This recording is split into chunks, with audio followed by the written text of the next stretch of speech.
So okay, my name is Ola Liljedahl. I work for ARM. I'm here to talk about multi-threaded programming on ARM. And I'm going to use a ring buffer as a case study.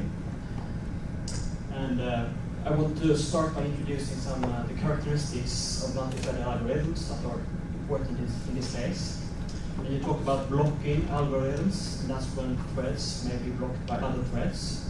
So if you have a misbehaving thread, that will affect other threads that are going to perform the same processing. We have non-blocking algorithms, and that's when threads are not blocked by other threads. And I'm adding a little bit of an extra twist here that unless something else is said here, non-blocking algorithms may fail without side effects. And then you have lock-free algorithms. Those are algorithms where forward progress are guaranteed for at least one thread, which means that either your thread succeeds with this operation or it fails, it meant some other thread succeeded. So in the presence of fair hardware, that means that eventually all threads will succeed. But it may take some time because other threads might succeed and create some temporal problem. And you have something called wait-free behavior, and that's when forward progress is guaranteed for all threads. It sounds like utopia, but perhaps it's not utopia, because in general, wait-free algorithms are very complicated and also rather slow. And complicated algorithms are, in this case, not very good, because it's difficult to verify, to design and to verify multi-threaded algorithms. You don't want to make them overly complicated. So why do we care about ring buffers? The ring buffer, also called a circular queue, is a very common data structure. It's a FIFO, first in profile, bounded queue.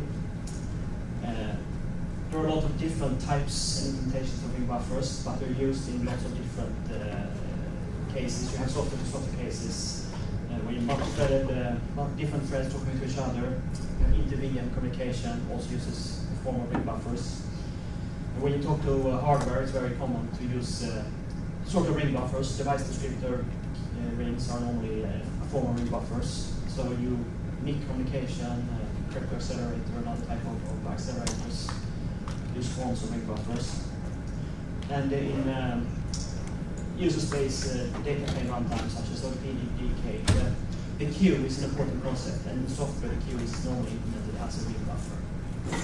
And the ring buffers in those cases are used for multiple different purposes, involving multiple threads, load balancing over multiple threads, work distribution. Processing pipelines is different, where you have a stable processing. And one idea to use ring buffers and a work scheduler that schedules works to different threads is to be able to create a virtual PV core out of many small and performance-limited cores. And you want to avoid the single-threaded bottleneck of the small CPUs by having it cooperate. But this cooperation is a multi-threaded problem, and you want to avoid scalability performance bottlenecks. And when I talk here about ring buffers, I will there are two concepts, head and tail pointers. In my descriptions here, you are enqueuing new elements at the tail, and you're dequeuing the oldest elements from the head of the ring. Not everyone uses exactly the same terminology. So the exploration I've done here for the last year, I had some design goals. I want this multi-threaded scalability, that's pretty obvious. But the use cases here in networking, which I'm working with, often involves lots of threads. So you don't want to be limited. You don't want to limit your throughput because of poor data structures, poor ring buffer designs that's not scalable. And there are some scenarios, use cases, where you have real-time requirements. And that means that the blocking behavior, for instance, from these algorithms, multi-threaded algorithms, are not desired. Because blocking algorithms can then affect, if you have one thread stalls, that can easily propagate to other threads that are perhaps more real-time critical. So in some scenarios, you definitely want to avoid blocking behavior. So I'm reusing an old slide here from my previous presentation in Budapest. There are different limitations to multi-threaded scalability, and here we talk about software limitations. When you have mutual exclusion, there's only one thread at a time that can execute inside the critical section. And other threads, they will have to waiting for the first thread to have left the critical section. And this the system throughput is then limited by the size of the critical section. And you have other related scenarios, for instance, when you might have atomic operations that by themselves can execute, but you might have a sequence of separate atomic operations that you either want to, you don't want them to interleave when executed from different threads, or you want them to be performed in the same order by all participating threads. So these are like atomicity and ordering requirements that some algorithms have. And those impose extra dependencies between the threads, and those dependencies means more synchronization, less scalability, unless you are very careful. There are also hardware limitations to multi-threaded scalability. The ARM architecture basically uses flavors of the Regency cache coherency protocol, and the cache line can exist in different states here: modified, not modified, shared, not shared states, invalid state. Also interesting. So the important consequences here of the cache coherency protocol is that a modified cache line can only exist in one cache at a time. And if a CPU wants to modify a cache line, it needs to get exclusive access to that cache line. So that involves talking to other CPUs, other caches on the interconnect. And that also means that interconnect latencies become an important part of the overhead of the critical section. Makes the critical section longer. There are also atomic operations that are conditional or synchronous, such as compare and swap, for instance. It's a conditional operation. It might not actually perform your swap, your atomic swap operation. So they need to return a value to software, and software needs to act on this return value. But if you have a normal store operation, it just stores. This can be processed in the background without hiding all interconnect latency, or as much as possible of the interconnect latency. But an operation such as compare and swap, which is both a load and a store operation, it can't execute in the background because it needs to return to the application, was this operation actually successful or not? And the application needs to base its future processing on the outcome of the compare and swap. ARM has these load store exclusive operations that are similar in this sense. The store exclusive actually might not actually perform a store, and it returns the success, a status value to software. So that means they cannot execute in the background. You have to wait for this operation either to succeed or fail. And that means that the cache coherency latencies become part of your critical section, because your critical section only ends when your compare and swap operation succeeded. So you see here, cache coherence latencies are an important aspect when attempting to get scalable and performant multi-threaded algorithms. There are also ordering requirements in multi-threaded programming. You often use acquire and release ordering on your atomic operations to properly be able to see the updates, not just the specific value that you're reading or writing, but associated updates that are being released or acquired through loads and stores. And these ordering operations, especially the release ordering, can impose overhead. Because often, if you perform a store release, you must wait for all previous stores to become visible to all other CPUs before the store release operation itself becomes visible. So again, this can involve communicating with interconnect and the use of the cache coherency protocol, and then expose the latencies in the hardware. So, quick description of the ring buffer data structure. It's normally implemented as an array of elements of some type that the application decides. You have the head and the tail pointers that point into the array. And we enqueue at the tail and dequeue at the head. And these pointers, I call them pointers, but they're basically scalar indexes. And you mask them with the size of the array, which is a power of 2. It's easy. Actually, it has to be a power of 2 because of the wraparound. So that means that when you use these pointers and you mask them for accessing the array, indexing to the array, you automatically wrap around to get the circular behavior. And you can also, this basic ring buffer data structure also supports variable size NQ and DQ operations. You can NQ 5 elements and then DQ 2 elements. It's not, and there are multi-threaded queue implementations, but then you can normally just NQ or DQ 1 element at a time. But the ring buffer supports variable size multi-element NQ and DQ operations. The basic design here, which is not so interesting in practice, is to just protect the access to the head and tail pointers with a lock. It's a simple design, and I do this as a kind of a performance baseline because it's interesting. But this implementation, of course, doesn't provide any interesting characteristics. It's not non-blocking or lock-free, but we'll see how it behaves. So we measure the performance of a lock-based ring buffer. We have from 1 to 16 threads that are there continuously NQing, DQing from the same queue. And we're measuring the number of NQ and DQ operations per second. And in the one thread case, of course, it's always the fastest. It's always in the same cache of the CPU and there's no contention. As soon as we have 2 threads, the throughput goes down. This may look a little bit strange, but since this is an ARM-based system, 16 CPUs, A57s with 4 core clusters, from 1 to 4 CPUs, or 1 to 4 threads, we're executing in the same cluster, so the latencies are lower. As soon as there is more than 4 threads, we are communicating between clusters, which increases the latencies, and all that very obviously is reflected in the throughput. Basically, we can see that going from 4 to 5 threads is a big drop in performance. And it's not just one more thread, it's because the interconnect latencies make our critical sections longer, decreases the throughput. So we basically get 2 million operations per second. It's more or less seems to decrease a little bit. But it's interesting performance baseline. The standard ring buffer design, it actually uses 2 sets of head and tail pointers, one for producer, one for consumer. Producer is the threads that do NQ, and consumers are the threads that perform DQ. So we separate the head and tail pointers here.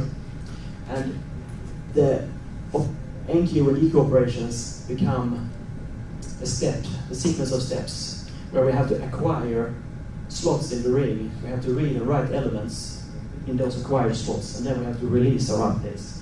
I will show a breakdown of that. We have our ring buffer here, the array, the head and tail pointer. This is the oldest data. Here is the newest data where we add in. So a producer that is NQing one element is updating the tail pointer. It's flipping it from this position to the next one. That's performed using a compare swap operation. In this case, compare swap acquire. It happens to be a RV8.1 instruction.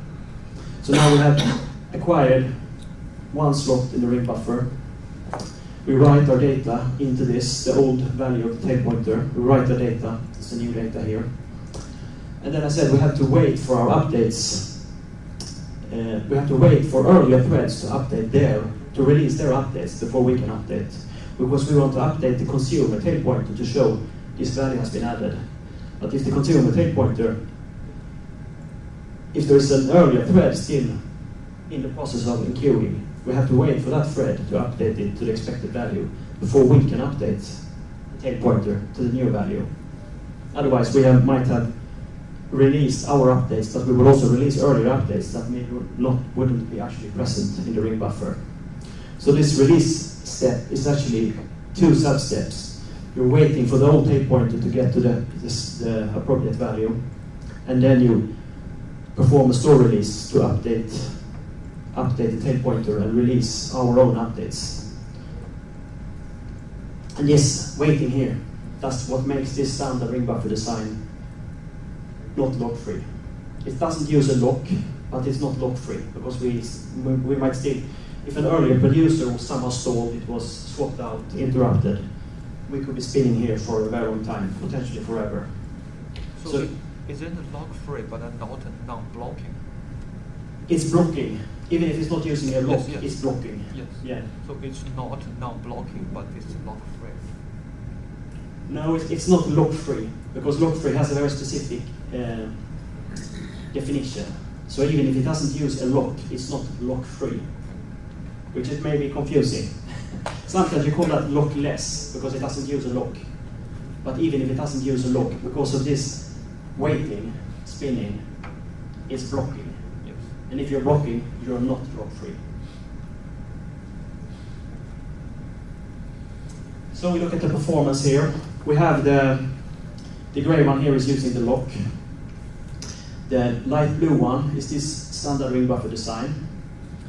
But we put the head and tail pointers in the same cache line. This is one cache line. And the interesting result here is that even if this ring buffer, the standard ring buffer design, can handle some overlap, you can have processes concurrently performing NQs and DQs.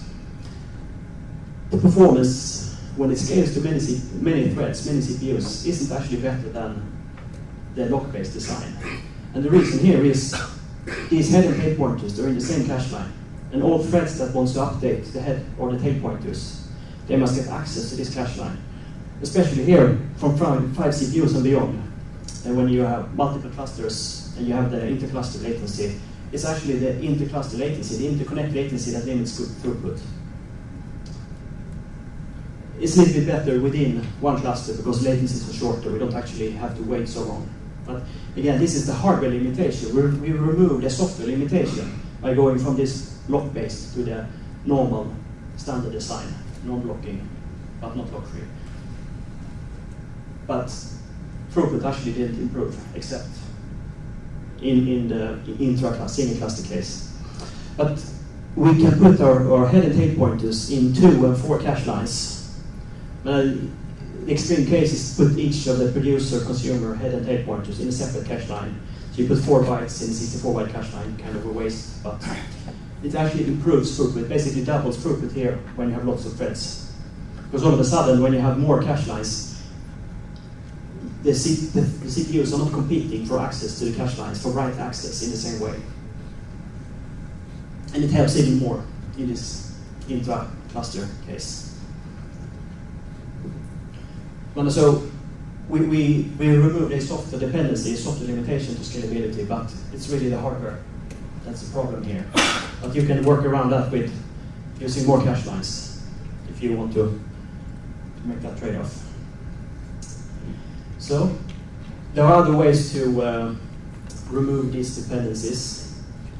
The standard design had is when you're releasing your updates, you have to wait for earlier producers or earlier consumers to release their cache lines, which in essence creates potentially a very long chain of dependencies between threads. If one thread is somehow stalled, hardware problem, could be even a hardware issue, maybe a cache miss that makes that critical region to take longer time. That chain of dependencies affects all other threads trying to perform the same operation. But we can break that dependency between multiple users or multiple consumers. So we can design a ring buffer where in the release step you don't actually wait for other threads. But it has some consequences. But when we have written our updates or read our updates from the ring, we just release those slots regardless of other threads.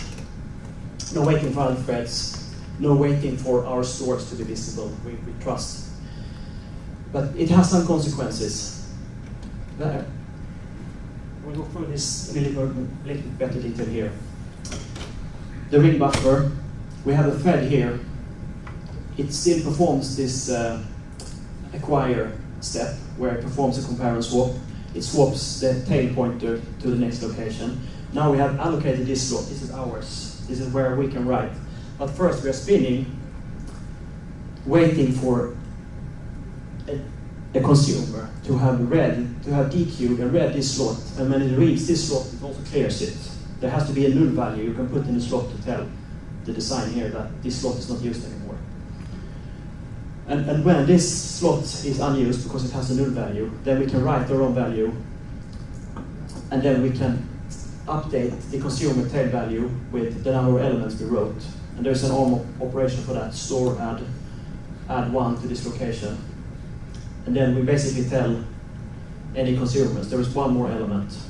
We're not promising that this element is already visible. There isn't any store release. We're just doing a store add. So the consumer has to also be spin until it can actually see the value. So there's still some spinning involved, but the important thing here is we are not, a producer is not waiting for other producers to complete. A producer is waiting for a consumer to have consumed this slot, basically the oldest slot in the ring. This is something that probably happened a long time ago. A consumer DQ'd this specific element, and when it DQ'd that, and it had read a value, it replaced that value with a null value. This is normally something that happened a long time ago. The larger the ring buffer, the longer time.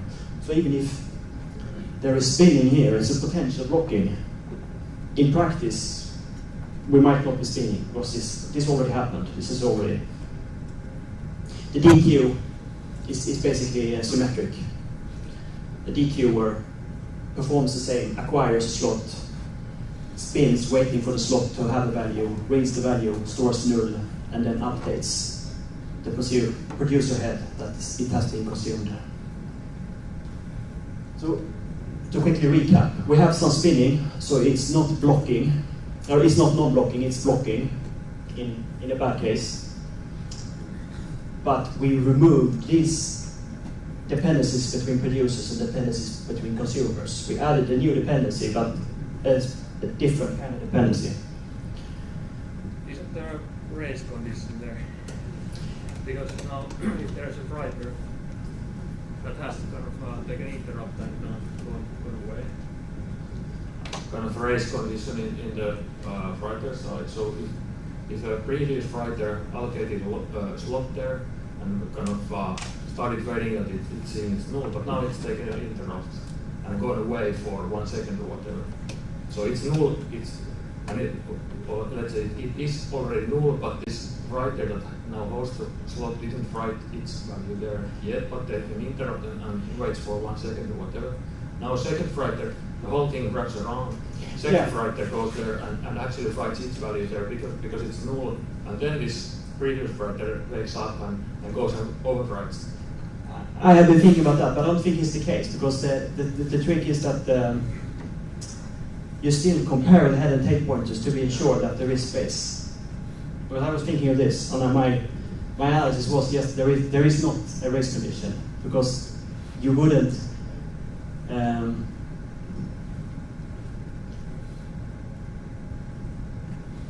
possibly you might need more ordering here, but a consumer doesn't update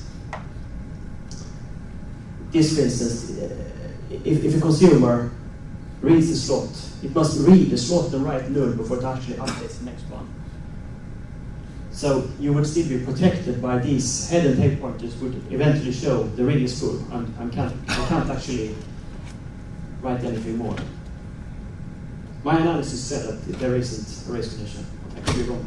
A common case is it's a case of one consumer thread and a different producer thread, in which case this is not an issue, right? I mean, that's a very common case. That's the common case is one producer thread and one consumer thread, which are different. And that's very common, in which case what Peter said has to be an issue, right? Okay. Maybe I need to have a look at this again. But my analysis was that the values of the head and tail pointers would protect you, because you would see that they were still.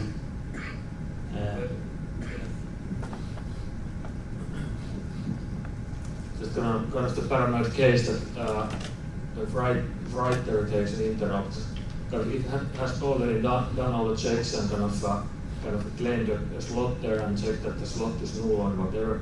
And now the next thing to do would be to write its own value there. But now you take interrupt and the whole basically here, yeah, there, and now the whole thing wraps around while you are away, and you come back from the interrupt, and first thing to do is continue where you left, and that's the write, and you just write there over whatever there was null or not null or whatever, because you don't check it anymore.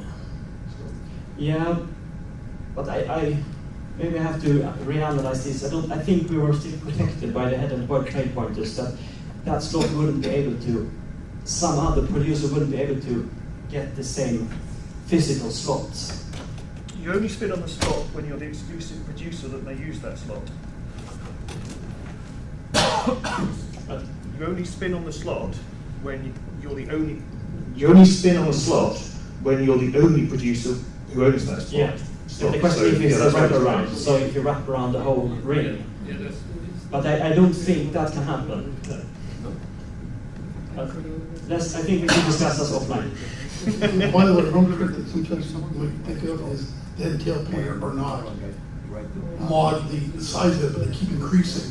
You know what I mean? Then you just take the bottom bits for index, but the head and tail actually increase all the way to like 64 bits. So that way you can actually distinguish wrapping. Yeah, and that's always the head and tail pointers have to if they're equal. You can't have a situation where they're equal and you don't know if the ring is empty or full. But I'm just saying you can actually have a bigger bits, larger number of bits. No, they never wrap. Yeah. But you Okay. want bits. But they will still wrap into the physical size of the array. But There is just a basic idea around but the ring the buffer. H&Ts themselves never wrap. There's Yeah. big counts. It's a trick that I've seen used. Okay. Solve that problem. So we change the dependencies here. We still have the dependency between threads between producer and consumer. But it's more uncommon for a producer to have to wait for the oldest slot in the ring to have been used. It might be really common for a consumer to wait for the newest slot in the ring. It's basically the consumer is also trying to consume the oldest slot. So, and we don't have the dependency between multiple producers and multiple consumers. The log-based baseline, this is the very best 4 cache line version of the standard design. And the 2 and 4 cache line version of this unordered release, see the throughput is more than doubled. Or basically doubled. You can always discuss this intra-cluster scenario. Actually, the standard design is pretty good here. But because of it's still potentially blocking, you need to have a null element. You actually might suffer a little bit because when you're writing elements into the ring, the presence of the element itself is indication that needs a store release, a load acquire. So there will be more store releases operations. Because when you store release a pointer, for instance, when someone reads that pointer, it's a pointer itself, that's the synchronization, piece of synchronization data. So that if you are doing multi-element NQs and DQs, there will be more of these acquired release orderings, which potentially can, it doesn't really affect scalability, but it still slows down operation. So if it is something as fast as scalable, but you can accept these less good characteristics. Maybe this is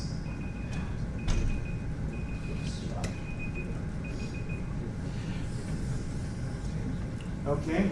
There are other ways.